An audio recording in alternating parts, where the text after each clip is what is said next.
amplifying diverse voices in the energy revolution. Here's your host, Amy Simpkins. Hello and welcome to the first interview session of the Power Flow podcast, one of our first episodes here. And with me for this historic event, I have my friend and colleague, Eloisa de Castro. Eloisa de Castro is CEO of Enerpoly, the Swedish zinc-ion battery technology company that is generating buzz in Europe's energy industry and has been selected as one of 2021's top 5 battery tech challengers by the Energy Tech Summit. Eloisa comes with a wealth of experience in technology leadership, having spent over 10 years in engineering and operations in the energy and aerospace industries.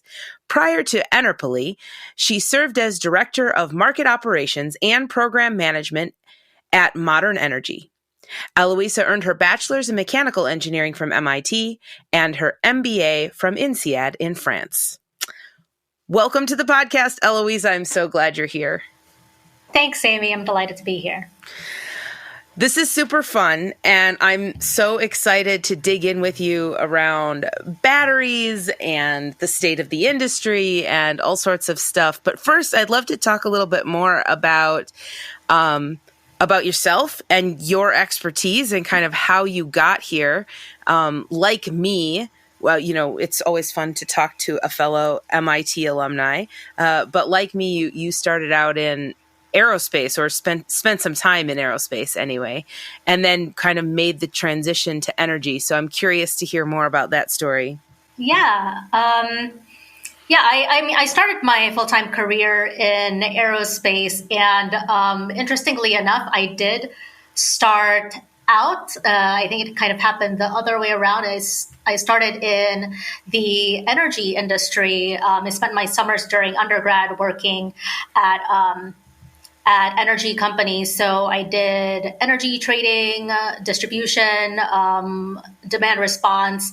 And I did this at Progress Energy at first and Enernoc. And since then, those companies are part of Duke Energy and NL now, you know, the large utilities.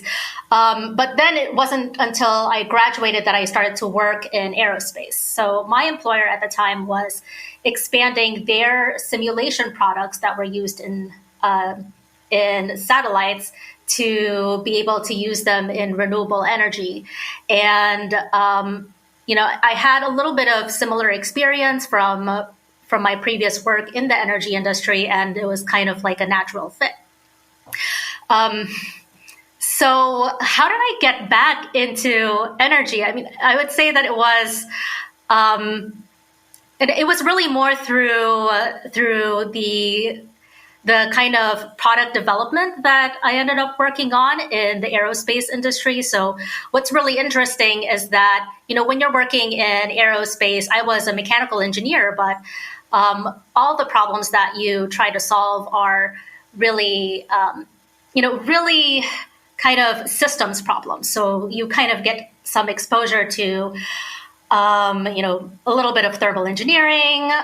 You have to pay attention to the software engineering. I did quite a bit of that. And then also some electrical engineering. So what I ended up working on included power systems, like solar powered and battery storage systems. So I didn't think about it this way then, but it was like renewable energy in space, right?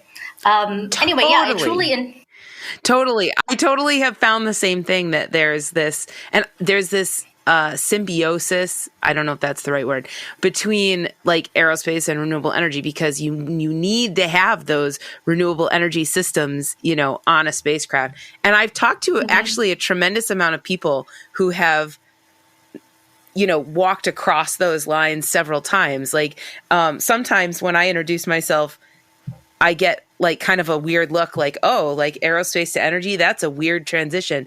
But the more I talk to people who are like, oh yeah, it makes total sense. Like, there's so much of the same the same kind of subject matter. And you're right, systems level thinking. Yeah, I absolutely agree.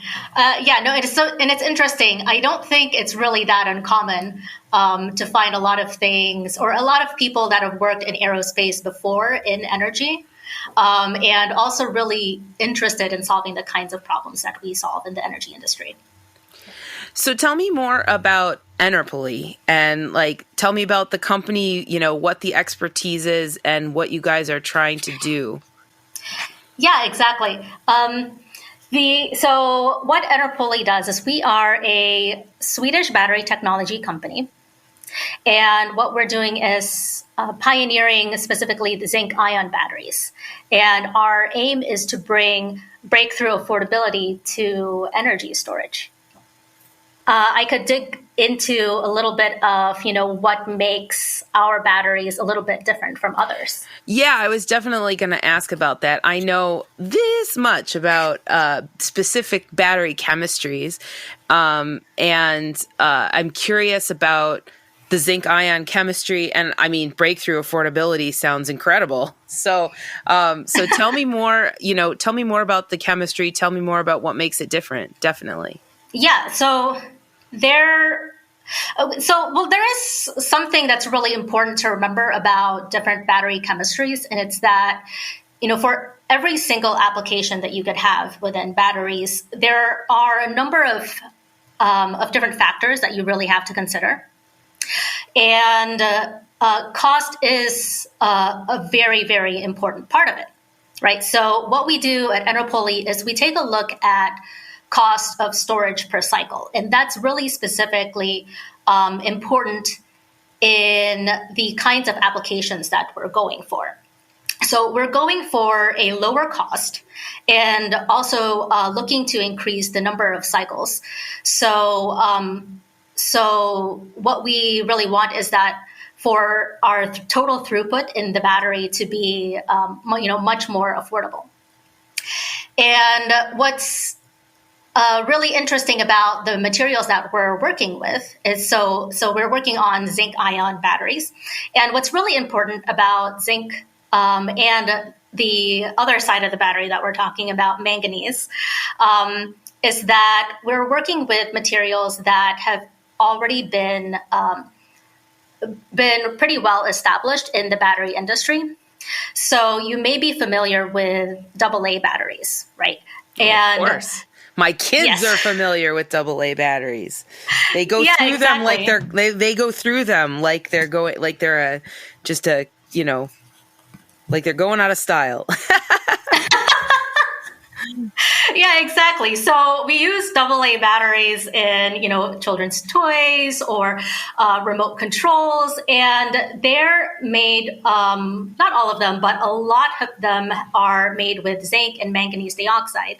And what's really interesting about these materials is that they are so they're so cost effective that they have really dominated the non-rechargeable battery industry for more than half a century, right? So they're incredibly abundant materials. They also have a high global production. So not only are they abundant, but they're available. And then they also have this great recycling infrastructure. And what Enerpoly does is we make these particular materials rechargeable. So we're able to have that same kind of infrastructure, the supply chain infrastructure, the recycling infrastructure, to make this a reliable set of materials to work with in the battery industry. And also, we're able to deliver the cost effectiveness that's really been missing for large portions of potential battery applications. So one of the big problems with energy storage is that, I have a lot of conversations with different parties that have considered installing energy storage. And, a lot of the time what we see is that, they are really enthusiastic about being able to install, batteries for pairing with their solar panels and, being able to store the energy that they're generating. But then when they analyze, whether or not they can do so cost effectively, it always ends up that they're not going to get a return on investment on their batteries. And that's the problem that we're trying to solve. That's why we're working on affordability and the cycle life, because that's what really makes a difference when you're making that kind of decision. No, absolutely. And I find that too, that like end users, they definitely want to, be more green and sustainable. They definitely want to have more resilience. But at the end of the day, like in order to make a decision, they have to have some quantitative metrics, and that usually boils down to the economics. It usually boils down to upfront costs and revenue streams later. And so I definitely hear that as well. I wanted to go back kind of to the beginning of what you said. I have several questions. There's so much in what you said. There's just a wealth of stuff that I want to talk about.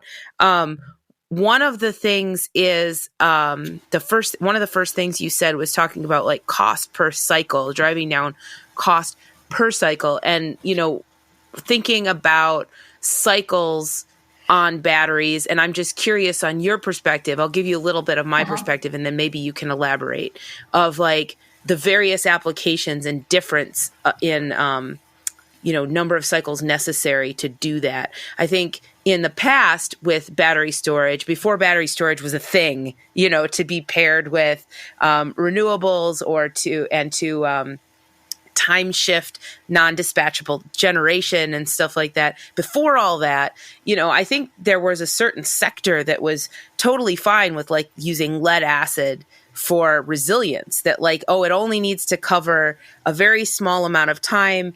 You might want to recharge it. You don't need that many years out of it. You don't need that many cycles on it. And so we're willing to accept like smaller cycle lives, and, the cost is minimal. But part of this surge into other chemistries, particularly lithium-based chemistries, I think has been their superior cycle lives, because when you're looking at applications like time shifting of solar or demand charge reduction, we see that you're looking at like one cycle a day, basically, approximately. And so think of it as like 365 cycles per year. And then there are a few rate tariffs out there that have like some weird like demand charge, structures that maybe you might need 2 cycles a day. And usually when that happens, like over here in like the system design area, we're like, whoa, 2 cycles a day, that's huge. Mm-hmm. But I know there are other applications like frequency regulation and other kind of like stabilizing services that might require even more than that. So I'm curious, when you're talking about like improving cycles, I understand sort of the cost per cycle, but in order to know the cycles, you need to know the application. And so what does that look like from your perspective, from like the battery manufacturer perspective? Yeah, that's a really good question. It's so cycle life, to me, it's an interesting metric, right? So when you measure cycles, so when you have an official measure of cycles, what you do is you measure it with the, at the same, full depth of discharge for your battery that you report your battery can be used over. So from Enerpoly's standpoint, we can use our batteries at the full, 100% depth of discharge. There are plenty of chemistries that have different recommendations for depth of discharge, right? It might be something like 50 to 90%. There's just a really wide range. Mm-hmm. But yeah, with Enerpoly batteries, we can use 100% depth of discharge, and but at the same time, when it comes to number of cycles, right? We're able to deliver something that is already, competitive. Already competitive with, what you were mentioning, a lot more cycles than lead acid. Mm-hmm. And we are also able to deliver a lower cost than that. That said, if you really want to be able to use your battery for more cycles, as long as you're not exactly space constrained, you don't have to use a full depth of discharge, right? So, like, let's say that instead of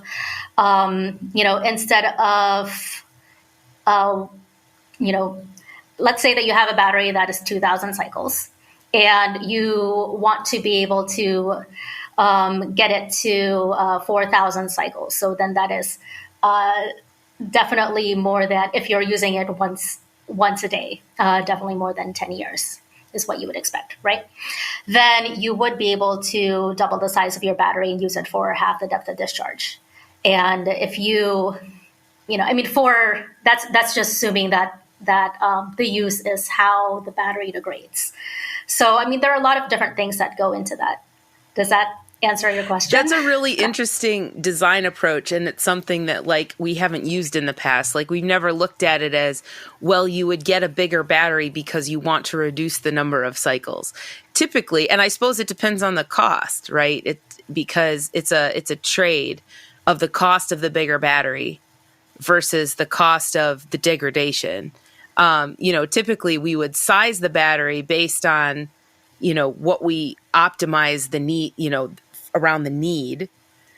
Exactly. And then we would say, okay, now that you have this size of battery, this is necessarily how many cycles you need in order to address that need, whether that's time shifting solar or demand response or, whatever other application you're doing. It's funny because we view like cycles as a calculated value it's like the afterthought. It's derived, right? It's not the design parameter. But that your approach would be more of a saying, well, hey, if you want to prevent against degradation and, monitor how many cycles you put on your battery, well, you should size your battery to get that number of cycles, right? Yeah, it's that's true. I think that it's used when you're spending a lot of time designing energy storage systems, but then it's kind of taken as a given. You're correct. When I know it's kind of taken as a given when you're integrating an energy storage system into the larger, energy system that you're working on. And that's probably one of the one of the challenges around around trying to find solutions in the energy industry is that we, as humans, we have this common desire to kind of simplify problems or solutions into, say, like a single metric that we have to reference. Mm-hmm. But, when you're solving an integrated engineering problem, there are a lot of different factors that you can play with. Right. So you have to choose the ones that are the most important to you that you really can't move at all. And then you can work around that. And there are many ways to work around it as well. Yeah, I think that's huge. Definitely.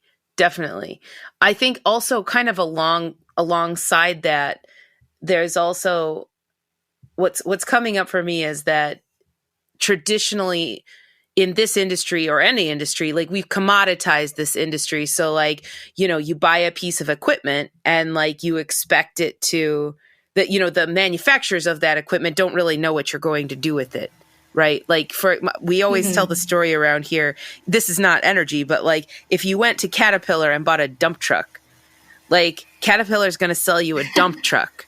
And they don't care what you go do with the dump truck. You could go haul gravel, or you could haul like old pipes away from a site, or you could dig out a basement, or you could park it in a garage. They don't know, like what you're going to do with the dump truck. And the thing about batteries in this, at least in this nascent stage of like deployment and usage in the industry, is that some people expect batteries to be like that dump truck. Like we're just going to like, here's the battery, go have fun with it. But really because of the immaturity of the industry, and people are still like, well, I don't know what to do with it. I don't know how to control that. And so connecting all the way across the life cycle of the battery, even from the manufacturer through like, full system design and then to deployment, we need to, connect those pieces so that we can say, even from the very beginning, I understand how this might be used, because it's a part of developing that common language. It's a part of developing the simplicity that you're talking about, or embracing the complexity, I guess. Let's say it that way. Embracing the complexity of the problem and not oversimplifying it to say that, hey, it can't be oversimplified yet. Yeah. I mean, I think, that's a really good point. I think that the way that we've seen a lot of these solutions in the energy industry, and especially in the use of batteries, is that they really do have to be kind of, customized for one particular use and one particular expected range of uses. And it's true that we are not there yet. We're not there yet when it comes to, having a reason to have a kind of, one size fits all. But, it's really interesting that you say that because, I'm just thinking, so when we finally get to a kind of situation when we can have a one size meets all, and or generally one size will work for all, like something that can be as consumerized as having a computer, right, that can work for various types of applications that are all consumer focused. I think a big part of that is that we need to get energy storage, especially, a lot more affordable, which is exactly what Enerpoly is looking at. And a lot of the other technologies around it a lot more affordable. Now, I'm just thinking about the trends that we've seen in, so maybe a little bit more than 5 years ago, I don't think having solar panels on your roof, like, for example, or in a lot of different roofs, I don't think it was really, as common, or I think it became a lot more of a possibility about, probably 5 to 10 years ago. And I think that it was because solar power became a lot more affordable. Right. And so there are also a lot of things that make solar power more affordable, not just the manufacturing of the solar panels, but also, how much you're actually going to get out of it.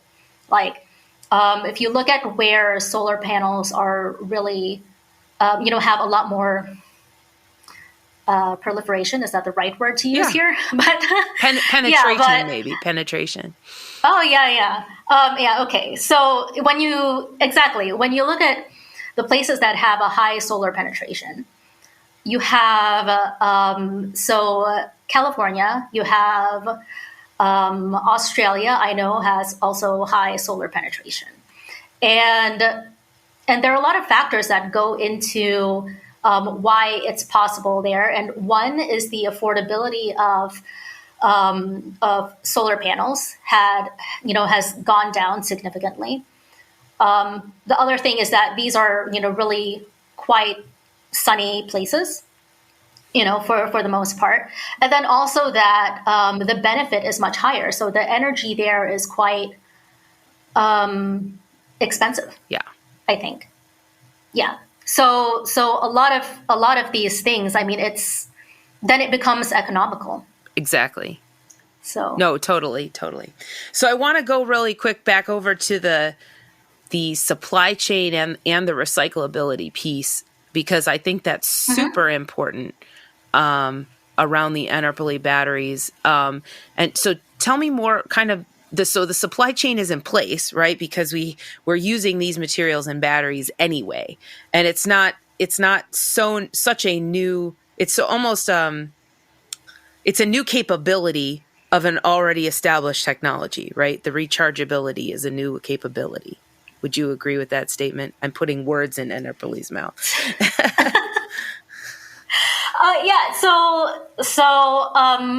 I think that you could say that the rechargeability is something that was, very, very significantly improved. I mean, it's a well-known thing that I think a lot of battery scientists have been trying to work on, rechargeability of zinc and manganese dioxide for some time. That's correct, because they're such promising materials to work on in batteries. And what was the other part of the question where you were asking about the supply chain? Yeah, I was leading there. I hadn't quite got there yet, which is that, I'm curious about the supply chain and about, do you feel it's a more sustainable supply chain? Do you feel like it's easier to, extract the materials? Is it more even, to use the word sustainable, is it more sustainable? I have to admit, I don't know that much about how easy it is compared with other materials to extract the materials. What I do know is that there is a high global production for both zinc and manganese dioxide. So as far as both of those, as far as both of those go, they're very abundant in the Earth's crust. I think that we have heard of other companies that are working on zinc-based batteries. With us, what's really interesting is that we are working with manganese dioxide. Manganese is one of I think it's the 12th most abundant element on the Earth's crust. And so, and really what we're aiming for is, or the thing that's really important to us is that there is a high global production and a low price of working with these materials. As far as sustainability goes, it's fundamentally, our assessment of sustainability is fundamentally based on the abundance of the materials and also on their recyclability. So with the existing recyclability of zinc and manganese that have been, present with the alkaline battery industry, we know that we know that there is the ability to, get over 90% of both sides of the battery back. That said, you still have to do it, right? The good thing is that the resisting recycling infrastructure is there, and you do have to be proactive about how you go about doing it. That's why, in our effort to ensure the sustainability of our product, we are already engaging with companies that work on sustainability and also with recycling companies to ensure that that's something that we can do. We're an early stage company, so I don't think that we have all of the solutions yet, but I know that zinc is reused at a higher percentage. And then interestingly enough, for manganese, it's so inexpensive that it's not always cost effective to recycle manganese, depending on what you intend to do with it next, but there are other options.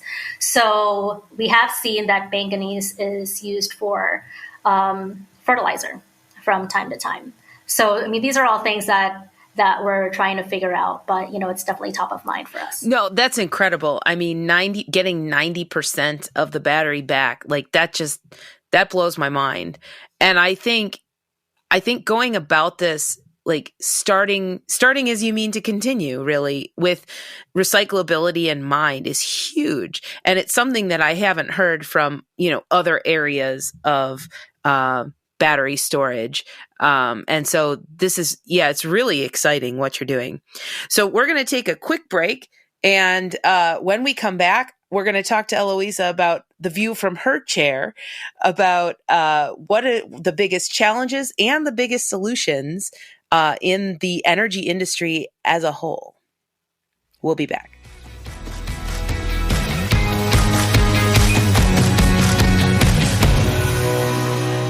All right, we're back. Today we're talking with Eloisa de Castro from the Swedish zinc-ion battery company Enerpoly. And we've talked about the battery technology. We've talked about recyclability and affordability, which is incredible. But now we're going to take even a step back from batteries, which get super in the technical weeds really fast, which I love, by the way. I love diving down into the technical weeds. But one of the things we want to do here on the Power Flow podcast is talk about the big picture and, have these collaborative conversations around how we move forward together as an industry to solve the bigger problems. And so I'm curious, what do you think is the biggest challenge or roadblock standing between our society today and this new energy economy, that's sustainable and distributed and resilient? Or, sometimes you hear the other industry buzzword is the all electric future, so what are the biggest challenges just from where you're sitting? What's interesting is that if you had asked me this question maybe 2 or 3 years ago, I would have had something completely different. And it's interesting because it is, the latter half of 2021. And a lot of the initial barriers are, I think, finally moving forward. So before, I probably would have said something like, we really need to get more people on board. We need to have the regulatory support. We need to have funding going into clean energy, and it's finally happening. It is finally happening. I totally agree with you. That the number of conversations I've had with just normal people who are just normal energy consumers who are like, wait, I need to know. I need to know where my power comes from, and I need to make actual active decisions about this. So I totally agree. Yeah, exactly. It's I think that though, we're finally starting to move along, and we're seeing a lot of changes within the energy industry. We're seeing a lot of changes also within large industrial players finally paying attention to, and actually setting, ambitious decarbonization goals. And I think that this is all great.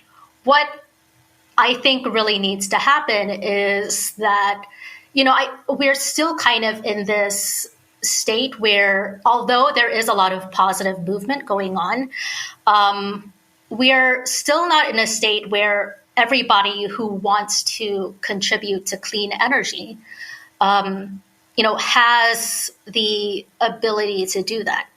And, so we can do that with, there are already a lot of things happening in the energy industry. There are a lot of things happening with, for example, large manufacturers of goods looking at how they use their energy and, whether they produce clean energy or maybe buy clean energy. I think a lot of that is happening. The transportation sector is really looking at it.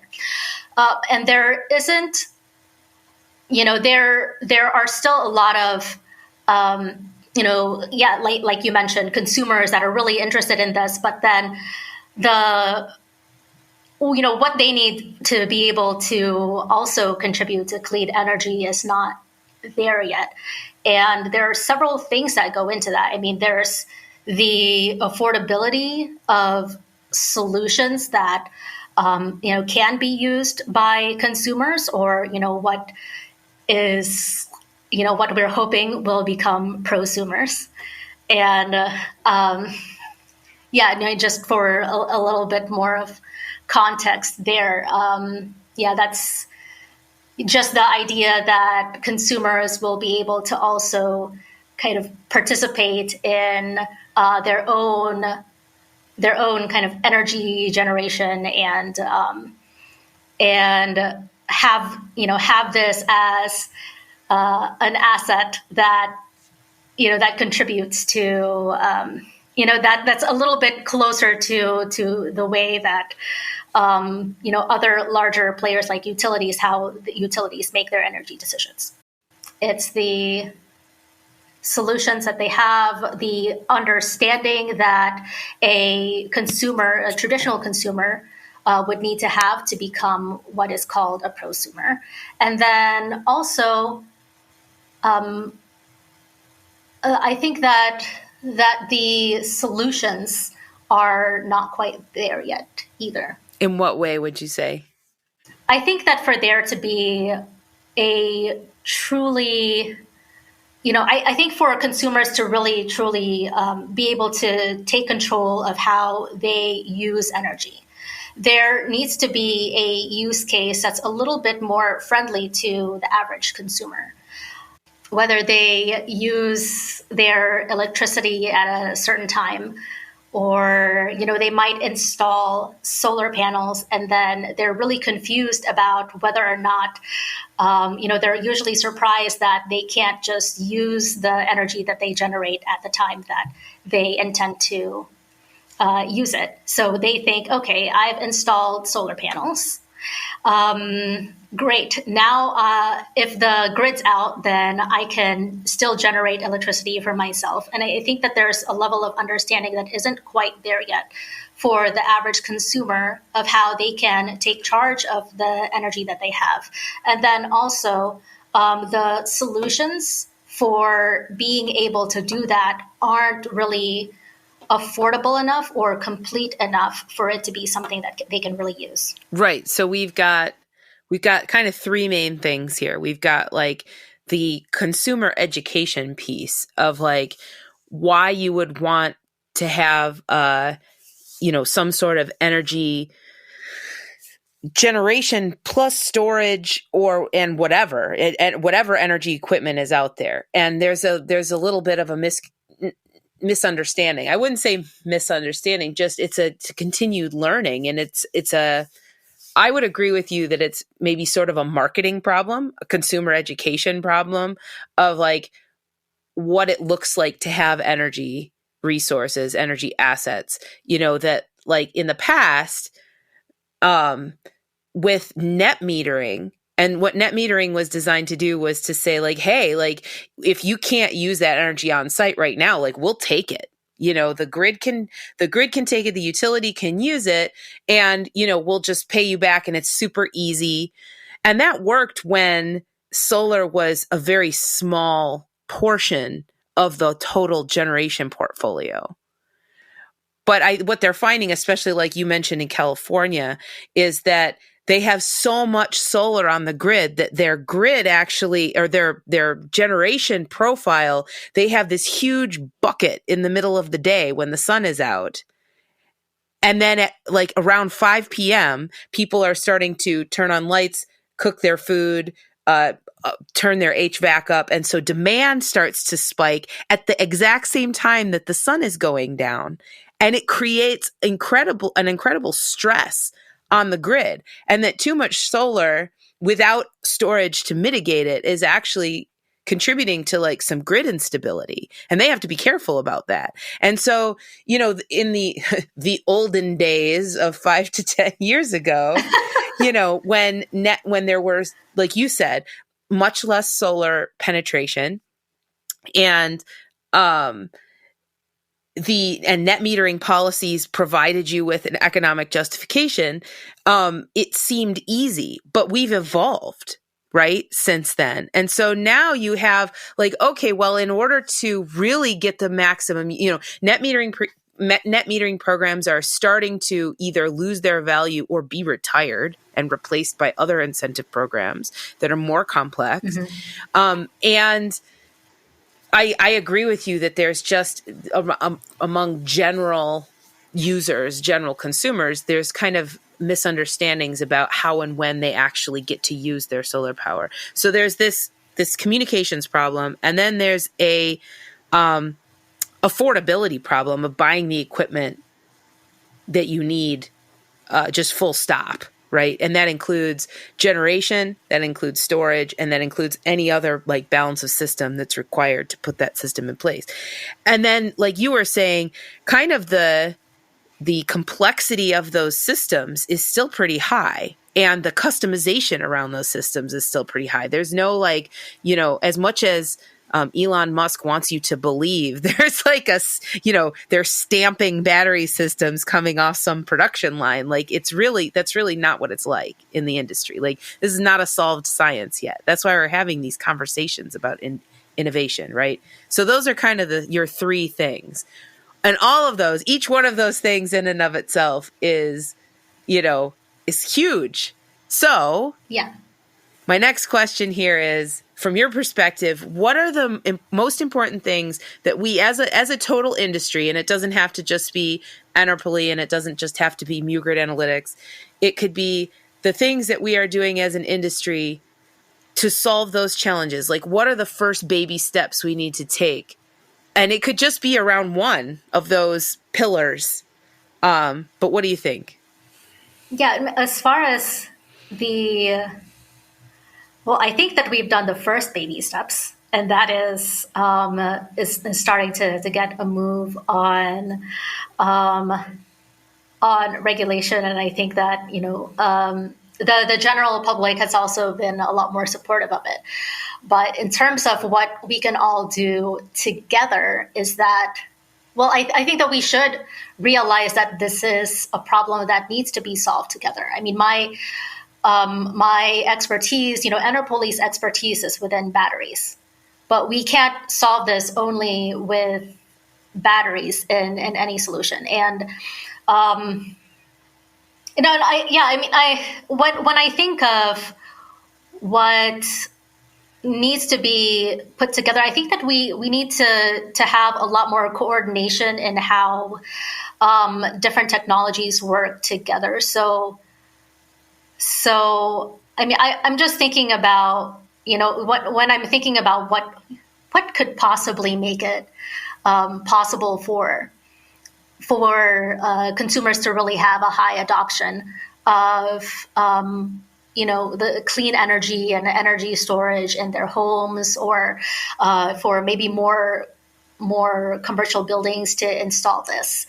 And when I think about that, I think about, so do you remember oh my gosh, I'm probably revealing my age by talking about technologies that weren't here before. But do you remember when we first, got the introduction to the iPhone, and how, well, I don't know about you, but it was like 2007, and I saw the demonstration and my mind was completely blown. But the interesting thing is that everything that was used in the iPhone already existed in the industry, right? In the consumer electronics space, and was already there for a really long time. It's just that, great minds came together and then thought about how to make that into a product that was a really, really interesting fit and could solve, that was easy to understand and could solve a lot of problems that, people had with, their phone communication or trying to manage the way that they wanted to communicate with other people. And I think that we can do something really similar in energy solutions for, I think that on the large scale, it's not going to be something that's like one size fits all. But I do think that if you have a lot of, different residences, generally using energy in a quite similar way, there is something that we can do to put a solution that works together. And then we can also integrate it better with the way that people live their lives. So yeah, I guess what I'm saying, what we can do as an industry is collaborate more to bring the kinds of ideas that lead to that, to the surface, to get, to finally get these ideas out there. And in some ways, I think that's also going to mean that you have to let go of, preconceived notions about competition around the energy industry, because that's also, that will also keep us from sharing knowledge that's helpful for everybody. I think that we can find a good balance. Like, yes, your business is a business, but at the same time, I think that there's a good balance that we can find in terms of collaboration across the industry. I totally agree. And, we're revolutionizing the way people generate, purchase, store, consume energy. Why wouldn't we also revolutionize the way business is done? It's not a technology problem per se. It's an integration. The innovation that needs to happen is around the integration of the technologies. I love that observation. Yeah, I absolutely agree. I think that we'll get there, and I believe that we will. Definitely. Maybe I have too much faith in humankind. Well, our grandchildren are going to look back and say, "What? You didn't always do it this way?" And we're going to tell them, it felt like absolute chaos while we were in it. So, yeah. Well, this has been a fantastic conversation. So much fun talking to you, and wow, I definitely, have a lot of new ideas to think about when it comes to batteries. Before you go, do you have any last thoughts to share with our listeners? Yes, actually, I do. In the spirit of coming together to build a future where everyone has access to clean energy, if you want to join Enerpoly in doing that, you can please feel free to reach out to us. You can find us at www.enerpoly.com. That is ENERPOLY.com, or send an email to info@enerpoly.com. So amazing. Yeah, let's do it. Great. Let's build that future. All right. Well, it's been a pleasure. Thanks for coming on the show, Eloisa. Always fun to talk. Thank you. And thanks for joining us today on the PowerFlow podcast. We'll see you next time. Thanks for joining us for another episode of the PowerFlow podcast. If you enjoyed the conversation, please share the episode with other innovators, leave us a positive review, and subscribe to PowerFlow on Apple Podcasts or wherever you listen to podcasts. You can find show notes for this episode, more great conversations, PowerFlow merchandise, and more at powerflowpodcast.com. PowerFlow is hosted by Amy Simpkins, produced by Devin Shonchuk, and managed by Laura Novak. See you next time here at the whiteboard.